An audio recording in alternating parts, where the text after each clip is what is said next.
Hello, library listeners. It's me again. Just coming in to do another shameless self-promotion. It's out now. The show. If you are a fan of our silly antics here on the library and you want to hear us talk about some horror movies and have a great time, then swing on by to our brand new podcast, Room 237, brought to you by JumperScape Audio. A best-in-class podcast for first reactions, reviews of horror films, both old and new, and some wacky opinions, and some thought-out analysis, and plenty of stupidity to go around. Tune in starting now. It's out. It's here. It might be one episode, might be two. I don't know. On all the platforms you enjoy your podcasts on.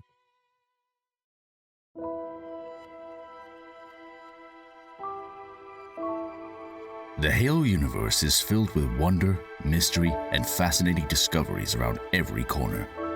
With so much to explore, four friends decided it was about time that they booted up their consoles and discussed this universe that has grabbed their attention since childhood.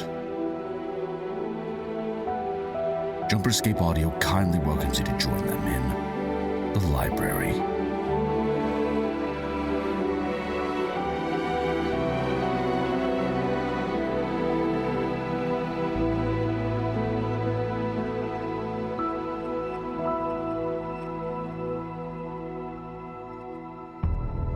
Hello, ladies and gentlemen. Welcome back to The Library, the show where we talk about Halo lore. And for the first time in like a while, it's a two-parter, technically.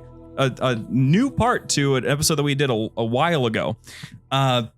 Before we get on to today's topic, as per usual, if you want to support us directly, you can go to patreon.com/JumperScape. If you want to join the community, discord.gg/JumperScape. And another reminder, this is the first week we're going to be trying to do 2 episodes in 1 week to cover all of our topics so that things aren't as congested or rushed.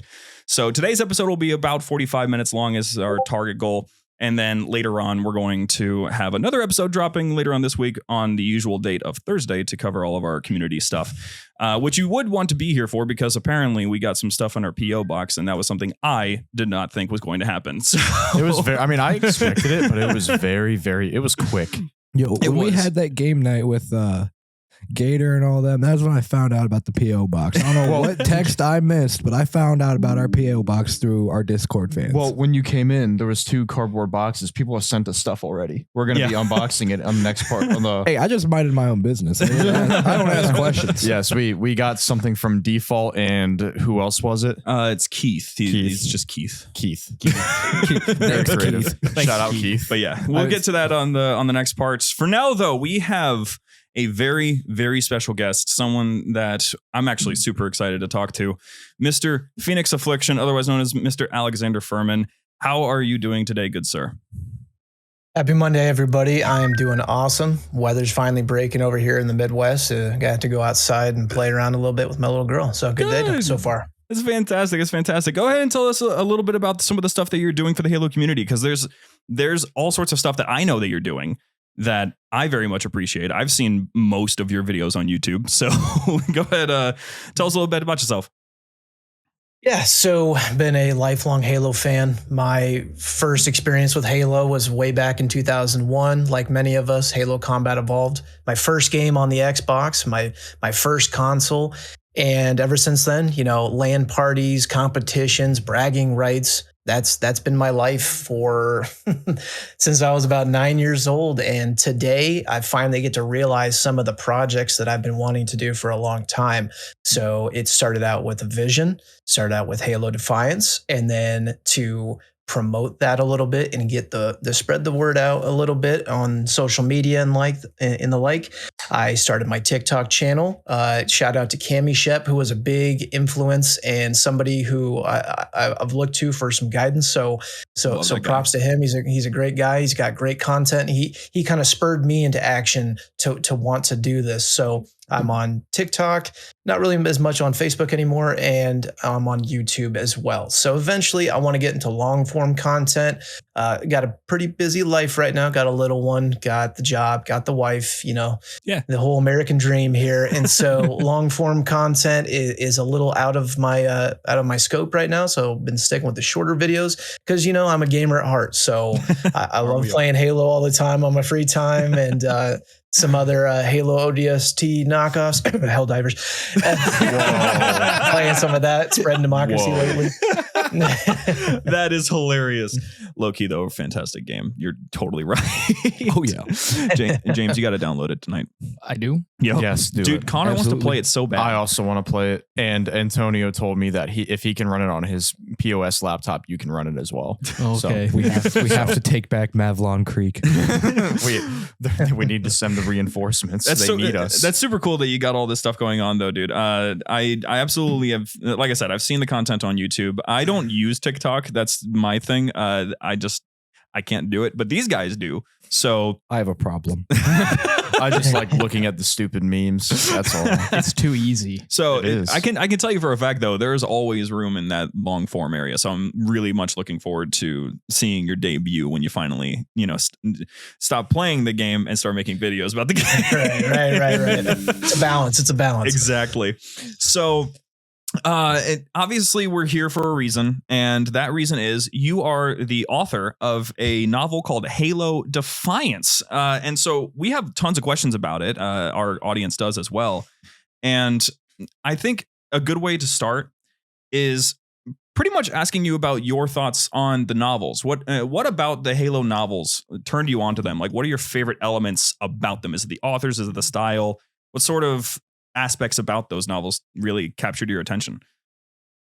Absolutely. So big fan of the novels. I've read every one of them, cover to cover multiple times. I got a decent commute, so I got them all in audiobook. And once I plow through one, I'm going back to another one.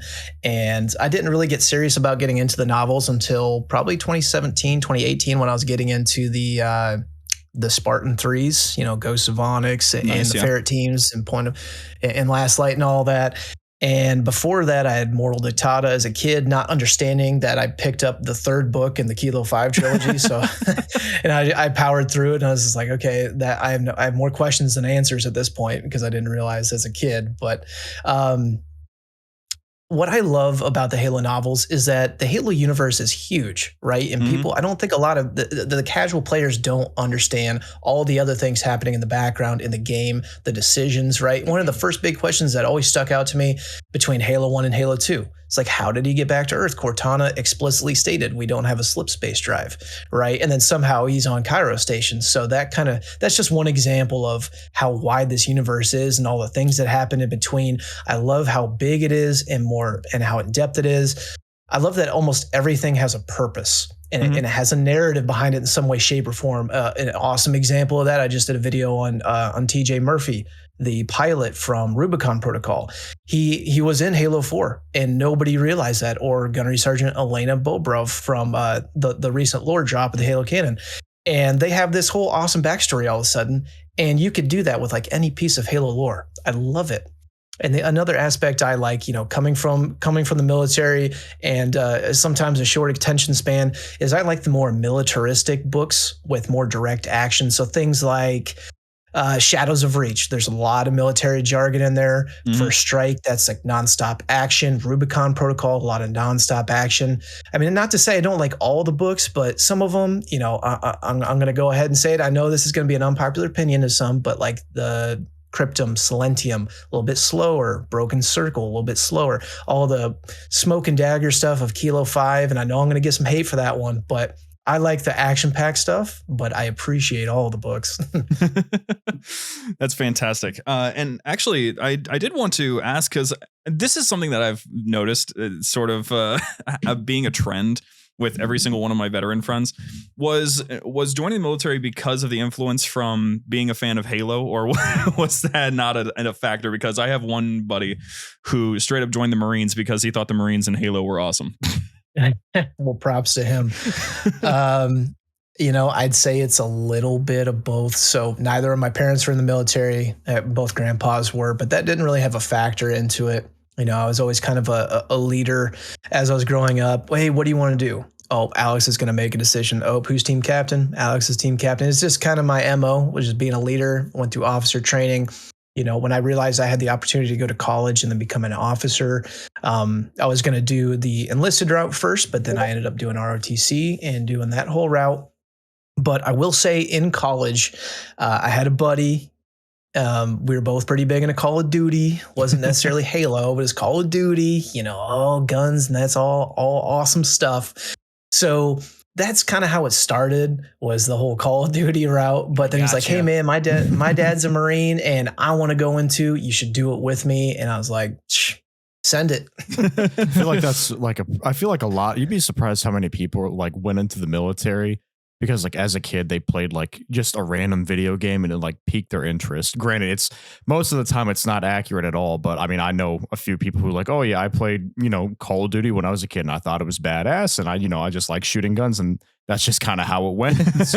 Right. One thing leads to another. You're on deployment and you're like, how did I get here? There is a Call of Duty does literally have a recruiting element to it. No, it does. Absolutely. It used to it is used. It used to be, I mean, the older Call of Duties used to be sponsored by the military channel. It was propaganda. It's literally a form of propaganda. And the Modern Warfare trilogy is, I don't know if sponsored is the right word. Endorsed is a better word. Promoted maybe by the U.S. by the U.S. military. It's actually kind of hilarious. It's how you it's how you get access to certain assets. Yeah, is you have to portray the U.S. military a certain way. And Call of Duty has that. So do most movies that have the U.S. military in them. That's right. Really entertaining. So, well, first of all, obviously, thank you for your service. Super appreciated. We are a huge fan of armed forces all over the place right now. So, of course. Thanks, guys. Of course. Now, as we go into Defiance, the first thing I very much want to cover is the plot. I think there's actually too many people who haven't gotten a chance to actually give Defiance a chance, read through it for themselves, see what the plot is about. I myself have gotten a little over halfway through it. So I'm still building up a lot of this stuff, and I've actually just about started on the attack on Boundary. I think the Spartans just landed, and in particular, we're about to watch two particular characters that I didn't expect to start fighting. So why don't you? I would love to hear a synopsis from you, from the author himself, if you please. Yeah, a couple spoilers ahead, but yes. So the synopsis of Halo Defiance. It was my intent from the very beginning to pick a story that happened in the middle of the war. A lot of people don't realize that let's see, Halo Reach, ODST, 1, 2, 3, all take place within a few months of each other. So all the core games are taking place within a year of each other. So I realized that there's a huge gap in the lore between, after Silent Storm 2526 all the way up through 2548, 2549 with Meridian Divide. And so I wanted to insert a story in there to kind of go through what was happening at that time. And the Spartans hadn't even received their Mark V yet. And the reason I chose Halo to do a novel in the first place was because, again, this was my first time doing long form writing. I knew I wanted to do long form creative stuff, and I wanted to pick a setting where I was a little bit more comfortable just to see what I could come up with. So I leaned into Halo. So the story takes place in 2539, which is math, 13 years before the events of Halo Reach and Halo Combat Evolved. And so in a rare stroke of luck, Admiral Cole in his task force, and somebody please correct me if I'm getting a term wrong here, Battle Group X-Ray, I believe is what I'm looking for. So his Prowler Corps, they're out there, they're looking for targets of opportunity, they're looking for patterns, they're looking for anything that's going to help the UNSC get a winning edge. And in a rare stroke of luck, they happen to identify a Covenant fleet that's getting within the Metrum system, which is where the planet Boundary is. So, and I tried, and I know you guys are going to give me some grief on this, and I'm more than happy to discuss all this. And from what I picked up from the first podcast about this is that there's some inaccuracies, and I would definitely love to address them because I want to hear it from you guys. You guys are the experts. And I tried my very best. I tried my very best to make sure everything was canonically accurate and things that could fit in there. So if there's an issue with like this didn't come out until 2550 or that, I'd be more than happy to hear it, and I want to hear it. So they have a rare opportunity to interdict the covenant and potentially save this human colony, before another glass planet happens, before they raise it all to the ground. So Admiral Cole breaks off a splinter of his battle group, which will be called Task Force Lima. And in another stroke of luck, taking elements from Red Team, Omega Team, Teal Team was quickly put together as a quick reaction force to supplement Task Force Lima. Mm-hmm. So Teal Team consists of Arthur, Solomon, Sheila, and Cal. So 4 existing Spartan 2s. And since this takes place in 2539, there's not an issue with whether they are alive or not in the timeline, because they all, as we all know by now, pass away a few years after that from various reasons. Indeed, rip. So, yep, rest in peace, everybody. So as Captain Alistair Fulton and his Spartans and his ODSTs and everybody else arrive at Boundary shortly before the fleet of Particular Justice gets there, and that name should sound familiar to everybody because that is none other than Thelvadam's fleet. It definitely sounds familiar to James, who is dancing in his seat now. James is dancing. And I was very conflicted on whether or not I wanted to include him and whether I wanted to include Usei Taham. I love Enthroshrom and I love Usei Taham. I love Hunters in the Dark. I was a big fan of that book, and I wanted to expand on their lore a little bit. And I felt I could do that because they didn't have such an established background that this engagement might not be a thing. So I went ahead and did it. So as the fleet on the UNSC side is getting prepared, we have a little bit of internal turmoil on the Covenant side because many people don't feel that Thelvadam should be in charge yet. He should not be a fleet master. He's young. He's inexperienced, even though he's proved himself, at the Battle of the Rubble and in all those events that have taken place beyond that. So that's where, Austin, I think you were alluding to in the beginning about you didn't expect that confrontation to happen. I did not. No. Yeah. So especially when it came to a head on the planet, that in particular. Right. Yeah. So without going into too much detail, not to spoil it for anybody, another shipmaster feels that the future arbiter should not be in command, and he doesn't know what he's doing. He's messing stuff up. And so they come to blows. So once the Covenant arrive, the UNSC is pulling out as many tricks out of their pockets as they can throw at the Covenant to try and protect this colony. And at a certain point, while Teal Team is off doing reconnaissance, they're off doing missions, they're trying to interdict the Covenant any way that they can, a target of opportunity appears. And so I pulled a lot of inspiration from Silent Storm on that facet of the book. So we see some ODSTs, and we see Solomon break off into kind of a splinter group of Teal Force to interdict another Covenant vessel that's further out system that seems unguarded until other things go awry. And so by the end of the book, we see Teal Team trying to take down one of the Covenant ships, one or both of them that are parked on the other side of the mountain range. One of them was badly, what's the word I'm looking for? Beat up. Whatever, from incoming fire. It was venting atmosphere. It's smoking, it's flaming. It looks like it's about to go down and crash land on its own anyway. So it's a good target of opportunity. Teal Team goes in. They try to take over the ship. They try to either maybe plant a nuke or to take it out system, because as we know, Oni wanted to have any piece of Covenant tech they could get their hands on. The ship was like the grand prize. We have failed attempts from Silent Storm. We have failed attempts on Netherop, and now maybe this is the opportunity in 2539. And then again, without going into too much detail, things take a turn. Teal Team doesn't get exactly what they want, ends in calamity. How are they going to get out of this one? And I wanted to tell a story and paint the picture of just how futile the war was going for the UNSC, especially in the middle of the war. We have the 3-to-1 ratio just to win a naval battle, and we're losing planets left and right. And I wanted to paint a tale that was, yes, the Spartans may be invincible, but they can't win every fight. I really appreciated 343's direction when they did some of the later novels like Bad Blood, like Outcast, where it doesn't necessarily have a happy ending. They did their best and they still failed. That's the reality of the War of Annihilation. And that's kind of the way I was going with it. Mm-hmm.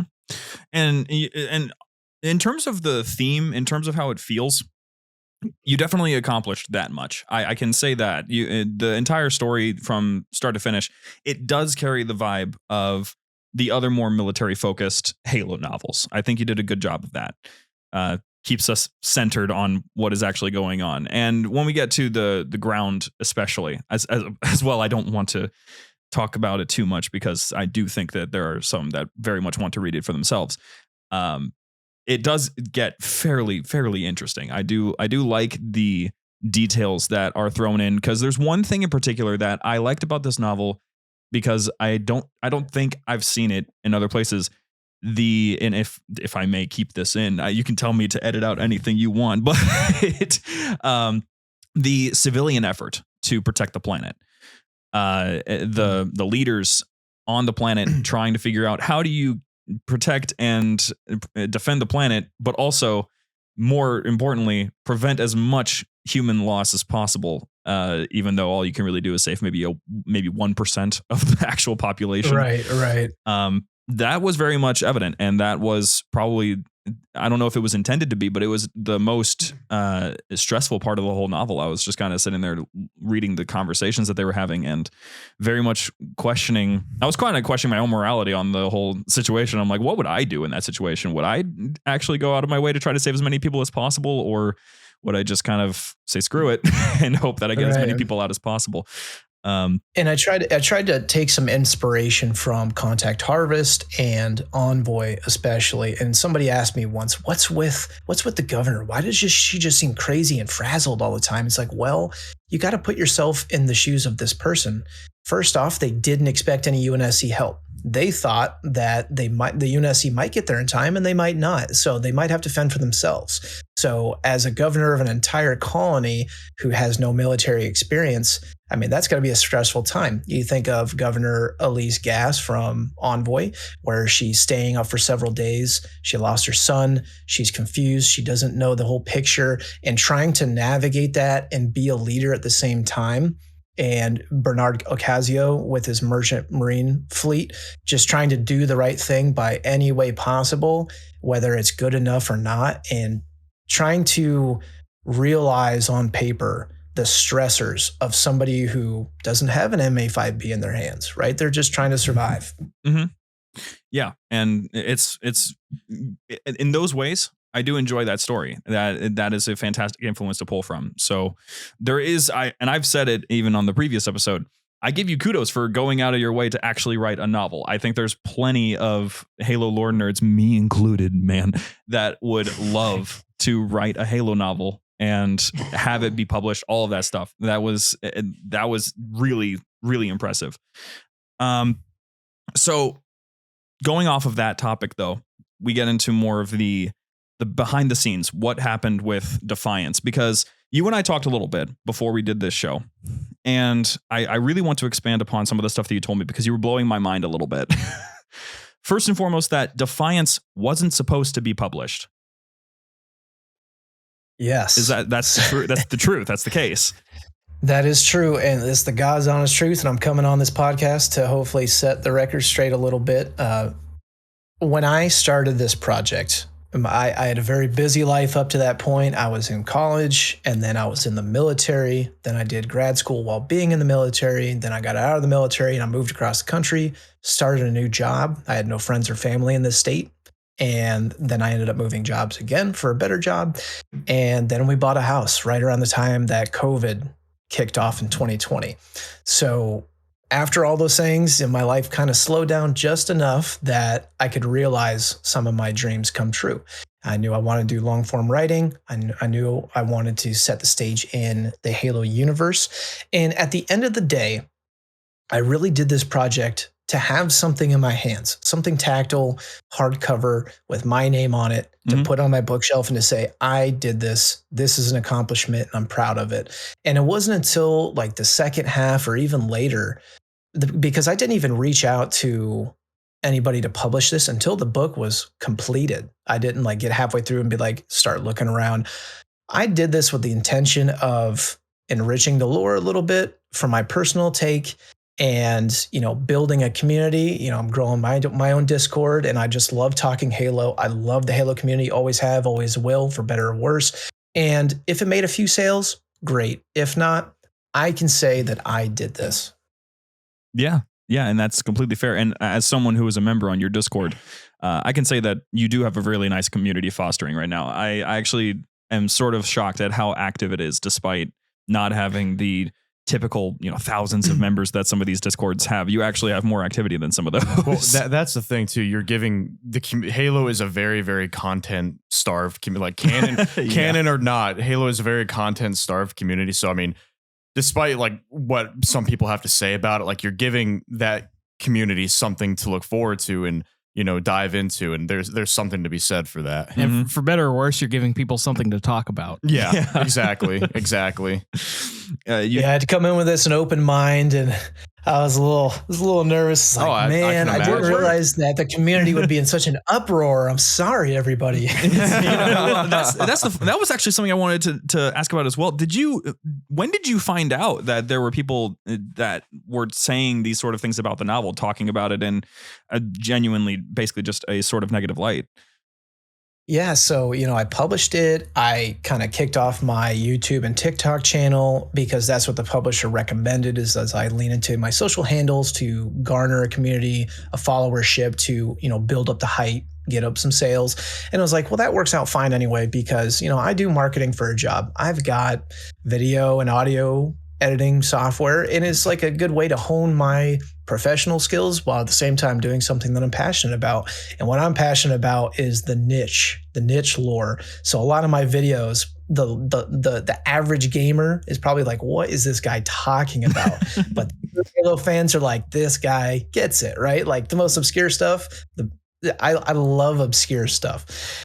And I didn't know about all the negativity besides a couple of reviews on Amazon until somebody from your guys' Discord happened to join mine. Wait, one of ours? Oh no! I'm not going to drop names. No, we'll spank him for you. Don't worry. We'll get him. Somebody just so happened to pop over to my Discord, and I'm like, "Hey, man, I don't know if you knew this, but people are talking about you and your book." And I was like, "Oh, I got to get in here and check this out." And then I realized the controversy, and then or no, he didn't even say that. He said, "Hey, they talked about your book on this podcast." And I was like, "Oh man." And then that's how everything kicked off. Is somebody just happened to tell me that you guys had an episode about Halo Defiance. I bet it was default. Default's built like that. He's a rat, Dutch. He's a rat. What a guy, bro. We're gonna have to figure. Well, hey, if it makes you feel any better, the podcast episode is Austin reading most of the book and telling us about it. Yes. So we're all innocent. We were just reacting to the things he said. Austin is the reader here. James has read a little bit more. Me and Connor haven't read basically. Yeah, me and Connor can't read. Me and Connor can't read. I can read. I choose not to. No, Connor can read. But about to say, let me defend myself on the joke. No, but it's just like Austin was basically just going through, the notes he had and any type of, discrepancies or anything worth having a conversation about, he threw it up. Which I did get heavy handed on, I will admit. He did. That's what we all did. Yeah, we're passionate. No, exactly. Yeah. Again, it was more constructive criticism than anything. Like, we don't prey on your downfall by any means or anything like that, but it was something worth, having a conversation about, and we're glad it came to you. We took being the on the piss show a little bit. I won't lie. No, we did. We had some fun. We did. We like to have fun here.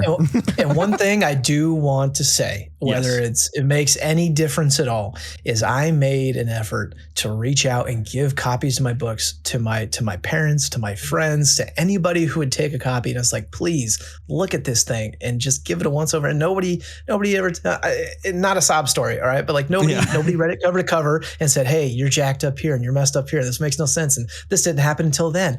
I didn't have any resources, and I didn't even know that your guys' JumperScape Discord was a thing, because by all means, I would have given you guys the manuscript, but nobody gave me the time of day, so I had to roll with it. So no one did any type of proofreading for you? So I ran through the book several times, and I may or may not have been at the bar a few times, which is why I had to go back and do it a couple of times. But then I reached out to Fulton Books Publishing, and we went through all this rigmarole. And just a quick back note on this, I learned a lot. This was a personal journey for myself. I don't really know anybody that's published a book, so I had to do a lot of figuring things out on my own. And I realized that there's self-publishing, which is, I guess, from what I've heard, pretty expensive. Mm-hmm. It's not reliable. There's vanity publishing, which is essentially what I did. And then there's, going through a literary agent. The publishing house reaches out to you, picks you up, does all that, treats you like the VIP. So I went through a vanity publisher, and basically it's kind of bare bones. Here's your manuscript. We'll say yes or no. You pay us some money. We'll proof it. We'll give you an ISBN number. We'll publish it and do all this jazz. So it's like, oh, sounds great. With the intention that this legitimate organization was going to go over it with a fine-tooth comb and cross my T's and dot my I's. And apparently I either didn't give enough money or they didn't like me or something, because as a writer and people are a bunch of typos, that hurts me. And to everybody listening, I'm so sorry. Hey there, Halo fans. Don't go anywhere. We'll be back with our friends right after these messages.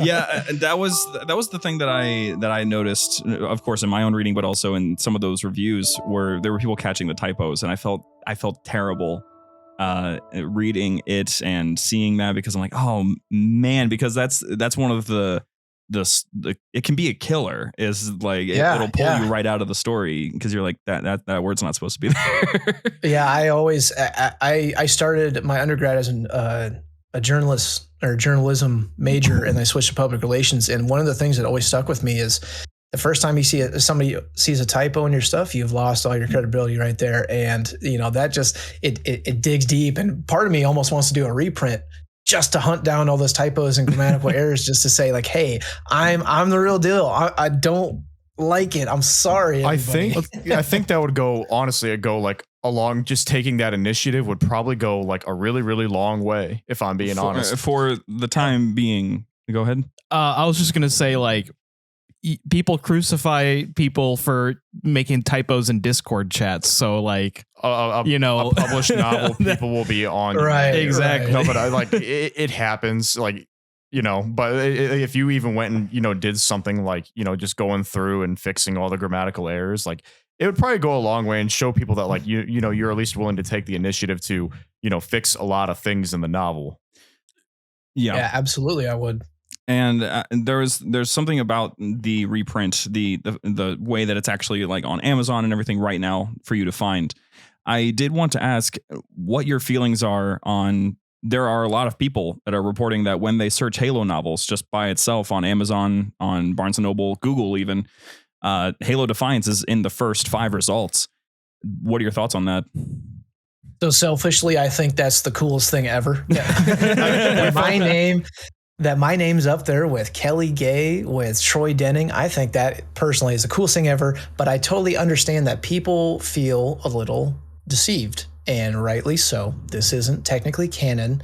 And I would like to say on the record that I did send in my manuscript several weeks ago to 343 Industries over in Seattle. Wow. And I haven't received an email. I haven't received a cease and desist. I haven't received, hey, I'm suing you. It's been radio silent. So if anybody wants to give them a nudge, by all means. But until then, I'm just gonna keep it on. I mean, I would be excited about that too. Like, someone looks up Halo novels and you're up there. I mean, we have a similar situation on Spotify, don't we? Like, if people look up for like a podcast and we're up there. Oh yeah, yeah. We have we're the number 1 search on Spotify. Yeah. So I mean, we were, ecstatic. Basically, like, we feel the same way. Geeking, we're like, even people actually like to listen to our stupid rambling, and evidently people do. So I mean, I definitely can understand that. Yeah. Speaking of Amazon, I did have a question. Remind me the publisher's name. Fulton Books. Fulton Books. Mm-hmm. Did they name the price tag, or was that you? And I'm glad you asked that, because I could totally understand why people are up in arms. If it were up to me, guys, I would want it at $14.95. That was my vision. I was like, Halo is for everybody. It's for the 12-year-old middle school. It's for the 70-year-old in the retirement community. Halo is and always has been for everybody. You know, when I'm a geriatric, I'm going to be telling my grandkids about the War of Annihilation. Okay, I'm going to be telling them. I'm going to tell it to them like it's real. That's a man of the people, everyone. It was real to me. I'll tell you my time in old Mombasa. That's everyone who grew Every up on day I Halo. visit the Void in their- Monument. Everyone who grew up on Halo is in their mid to late 20s now. I mean, there's still, a few kids in the middle school and early high school, like my younger brother included. He was insanely young when, Halo, like he wasn't even born yet when Halo 1 came out. He was born around Halo 3. And, just like maybe like a year ago, he went through, got the Master Chief Collection, started playing through all the games. And he's like, why haven't you tried to get me to play these earlier? And I have tried. He's a Call of Duty, fanboy. He won't play anything else. It has to be Call of Duty, Halo. Oh, it's too slow. Time to kill too long. Like your average Call of Duty broccoli top zoomer. Exactly. No, 100%. And he like, I'm like, I mean, the multiplayer is fun and like the custom games are great, but like just Fun? Play the story. Connor, shut your mouth. Oh, I was always that kid. I was the weirdo. If I got it home, midnight release, whatever, I'm playing the campaign and then I burn my time. At all. No, that's me. not That's weird. normal. That's normal. I think it's all four of us, actually. Don't let anyone tell you differently. Infinite that is excluded normal. because the multiplayer came out first. I've always done the. That's a whole. We got to be. Let's not go down the rabbit That's hole. a rabbit hole. We're gonna. Remember it came out, we were like, oh, it's the beta. That's why the sandbox is small. There's going to be more in the launch. The hole is opening. James, call. I'm sorry. When Infinite came out, I did a 16-hour straight stream. I called in to work the next day and I stayed up all night. When my wife was getting up for work, I was going to bed. But yeah, I wanted it at $14.95. And when the publisher said, hey, this is the deal, and I said, pump the brakes. Why? And there's like, well, based on your sales volume, expectations, and whatever package that I purchased to publish with them is like, this is the price break, for a hardcover, softcover. So naturally I was very disappointed, right? Because what 14-year-old, 15-year-old is going to buy a $23, $33 book, right? I would love nothing more than to eventually do an audiobook. And if that means I have to record it myself, by all means, I will do it. If that means getting a copy of this in the hands of somebody who might not be able to afford it. I will say the ebook is like $3, but that's not for everybody. I mean, if you need somebody to read the book, I've been told I have a radio voice. You do happen to be talking to a media company. True. That has not just me, like this. but also like two other guys who have done audiobooks professionally. And we will actually communicate back to you. Well, hey, I did hear the part on episode 38, so feel free to skip over the typos when you're narrating. Oh yeah, we would. That's all part of the process, my friend. But yeah, I was very curious about the price because it is more expensive than the actual like canon Halo novels. Right, on Amazon. Right. And that was one thing we harked on during the and that's I do want to clarify another big part of that, because it's not just the price that was shocking. It was that I think there was one review about this, that there's no mention that this book is non-canon until you open it. So it requires that you purchase it first to know that it's not canon. And one review in particular voiced their disappointment because they thought they were getting a canon novel that they missed out on. So was that something that you had wanted to include, or was that something that Fulton Books was like, that's not what you do? Well, I didn't really consider it at the time. I didn't know what information that they would be putting online. Of course, I gave my about the author. I gave my, synopsis of the book that would go up there that goes on the back of the book. But that is a valid point of criticism that I should have gone to greater lengths to say, hey, this is not canon. So when I had the discussions with my publishing agent, there was some back and forth about whether we could publish it. And by the end, we were getting to the very end. We were doing the final proofs, the final legal review, and everything was on the up and up. And then somebody pumped the brakes and said, hey, we can't do this. It's like, well, at the very beginning of this whole process, I made it abundantly clear that this is technically fan fiction. I mean, the entire story is mine naturally, right? All that stuff that happened in the book, I came up with that. However, Usei Daham, MA5B, Solomon 069, those belong to, Microsoft 343, whatever. And so I made that abundantly clear. And so by the time we got to the last legal review, I said, what is our solution to this problem? So that's where the blurb on the inside cover came in, saying, the story is mine, but the characters are not owned by me, and whatever the rest of that legal language says. But that is definitely a valid point of criticism, and I will talk to Fulton Books about that to see if we can get that Amazon page and Google Play and Barnes & Noble's pages, get that updated. Because if I was a Halo fan purchasing a book like that, I'd probably be upset too. So. Mm-hmm.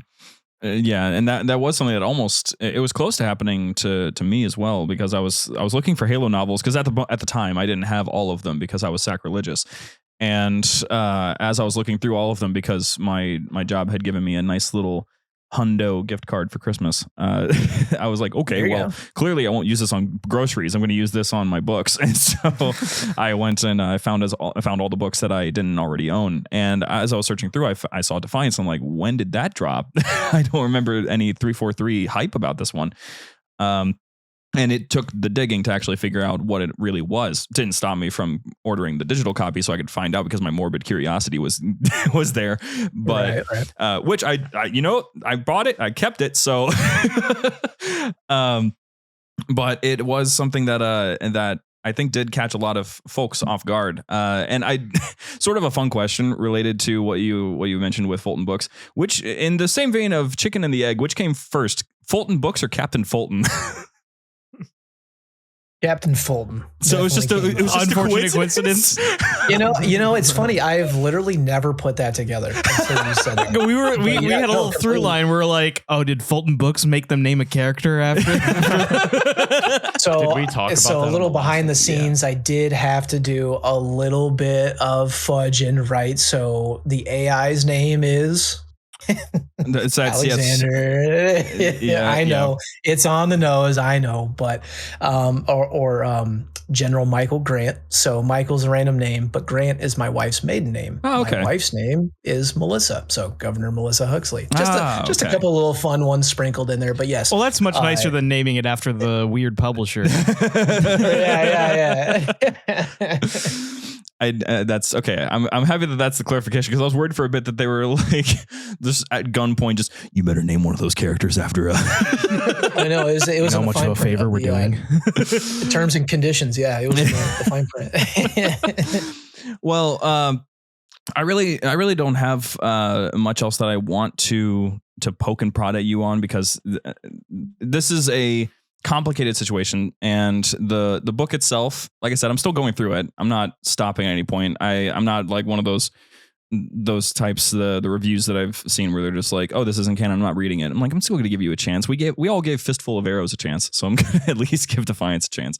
But on the topic of Fistful of Arrows, I just kind of wanted to get one last bit of thought from you on where the future might go, because one of the things that ended up happening, first of all, do you know what Fistful of Arrows is?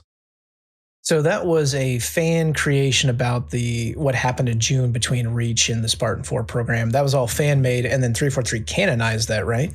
So that's the common thing. That's the common story. The full detail of it, and you can find it on Pedia. It's just kind of in the fine print. It's annoying, but the way that Fistful of Arrows went was 343 and Bungie were both huge fans of it. They both loved it. But the problem is that 343 is sort of like an overprotective parent when it comes to Halo's lore. No. Almost every single time someone from the outside has tried to add to it, has tried to expand it themselves, that sort of thing, they're usually gentle about it. They're usually just, this is great. We can't canonize it because we didn't come up with it. So apologies for that. I'm wondering if there's any concern at all that you might have that 343 will see that, you're selling a non-canon book. It's published not only on Amazon, but like Barnes & Noble. So it's like, it looks very, very legit. If you're not concerned about 343 at some point, or even worse, Microsoft, because Microsoft is the one that's really vindictive about some of this stuff, about one of them pulling up and just being like, hey, I noticed what you did, that sort of thing. So I actually had a conversation with my wife about this a little while ago, and thinking about where 343 and Microsoft are right now, in my mind, they probably have much bigger fish to fry. I mean, we all know that what's been happening since late 2021 with the games and the flops, and we won't even go down that rabbit hole. But so the way I kind of see this going is, number one, they say, hey, we love it. We'd like to, if they did like it, love it, want to keep it, I imagine they'd want to get the rights to it or tweak a bunch of stuff, which, by all means is 343. That's like best case scenario, right? Is they pick it up and they continue it in their own fashion. I could also, very, very likely that I'm going to receive a red letter in the mail any day now saying cease and desist. Yeah. Or even worse, maybe they come after me legally. But in my mind, to be completely candid, this book has only made a little bit of money. And again, I don't care either way. I did not do this to get $1 million and be the next J.K. Rowling or anything, but I did it for me. And if it thrives, great. If 343 wants me to shut it down, I will absolutely respect that decision. It just seems like it's almost not worth their time. Like saying, hey, cease and desist, or we'll come at you. But other than that, thanks for loving Halo. Don't do it again.